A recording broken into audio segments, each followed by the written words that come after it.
Golf Central on YouTube, brought to you by the Chrome Soft Golf Ball from Callaway.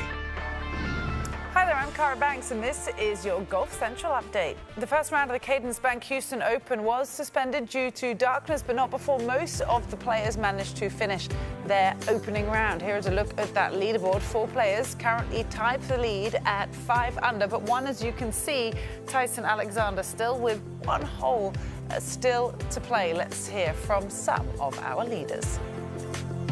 I think I was patient with myself. I knew the golf course. It's a tough golf course to play. You know, you have to drive it in the fairway, and your work's not done. You know, it's hard to hit the greens, and you know if you miss the green, it's hard to get up and down. So I was just patient with myself, and I made a couple bombs. I think that kind of opened it up. You know, on number 2, I made about a 60-footer for birdie, and then I had 3 downwind. I think 3 is probably the one hole, you know, you can have an opportunity to score.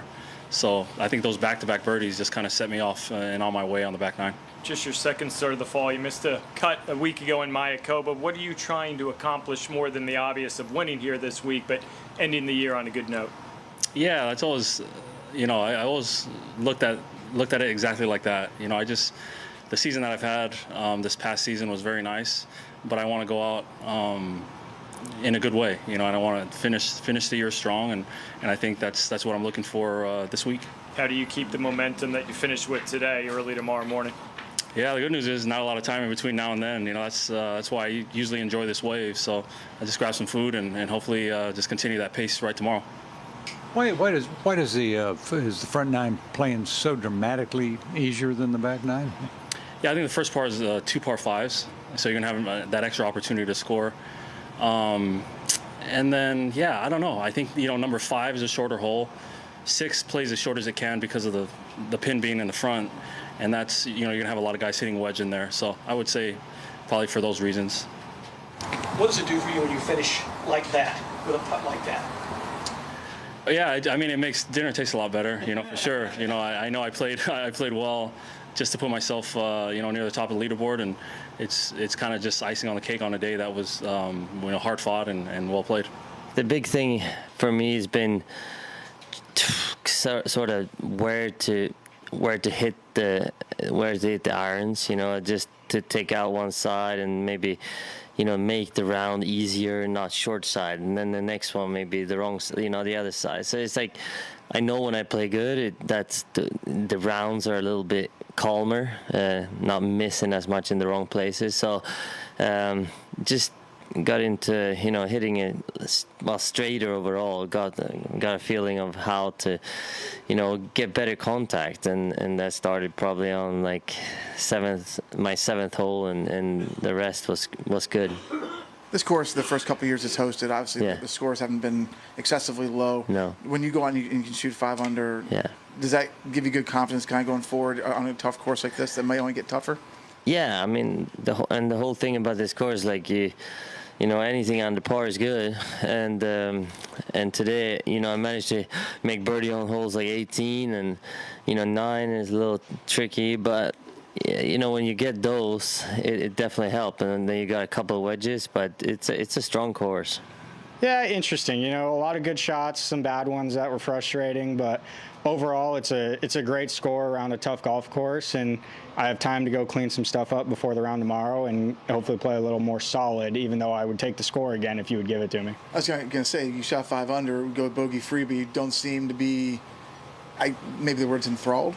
Yeah, you know, I've just been in a weird place with my game where I've obviously playing well enough to shoot good scores, but there's just a couple shots around that are frustrating me, and maybe that's also just because it's late in the season and I've played too much golf, and that's just kind of how golf gets. So overall, I think even though I let it frustrate me for a second or two, I did a good job of staying patient, kind of letting it go, and I had a couple great saves to shoot bogey free. You know, sometimes you shoot bogey free and you hit 18 greens and it was just an easy round. Today it was bogey free on the card, but it didn't feel stress free. So hopefully play a little better tomorrow, but overall, great score today, and really proud of the way I fought and shot that score.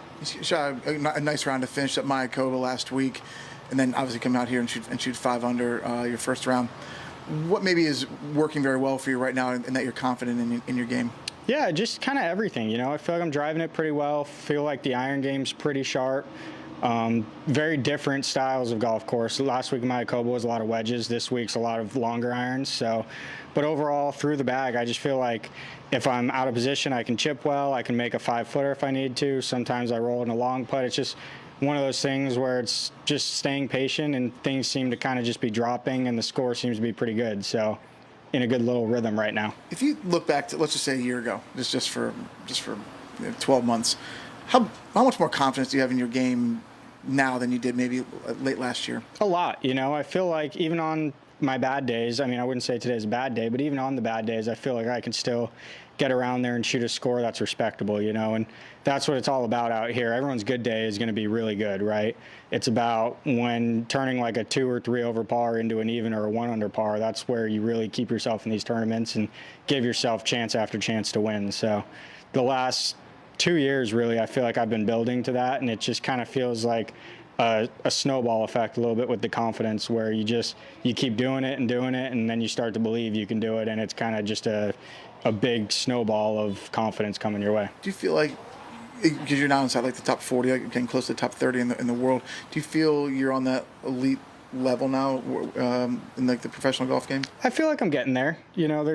I'm pretty hard on myself. There's always things I want to improve, but I feel like I'm well on my way. I feel like I'm in a way better spot than I was a year ago or 2 years ago, and I just want to keep pushing and keep getting better and see how good I can get.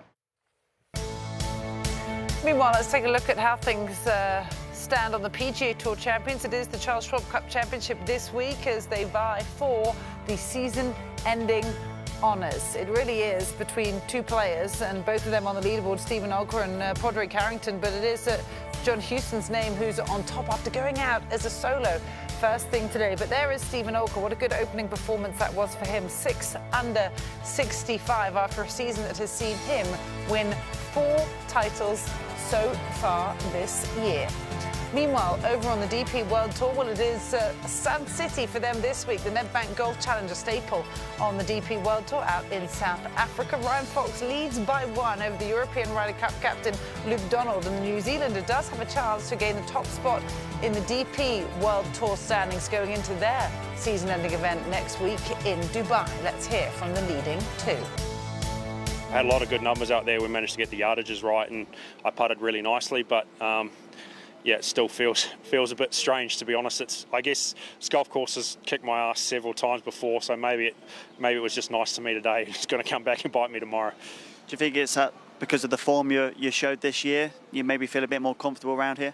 Yeah, I definitely feel it's not quite as intimidating off the tee as I used to find it. Now, obviously, there's still some tough tee shots around here, but I feel like I've got a bit more control over the driver and being able to keep it in play a bit better. And I think I played at altitude a little bit more now and sort of trying to figure out, or sort of got an idea of how everything plays. I mean, I don't think you ever quite figure it out around here, but I felt a little bit easier visually, hitting the clubs, the distances they went today than I have done in the past. So hopefully that continues for the week.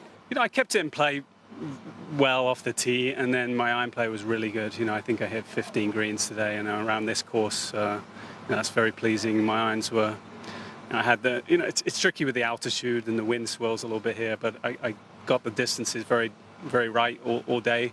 Gave myself a lot of good looks, and was able to make a couple putts, especially on the back 9. Yeah, good to see Luke Donald playing well amongst others, but we're waiting to see how the second round of the Houston Open pans out tomorrow on the PGA Tour.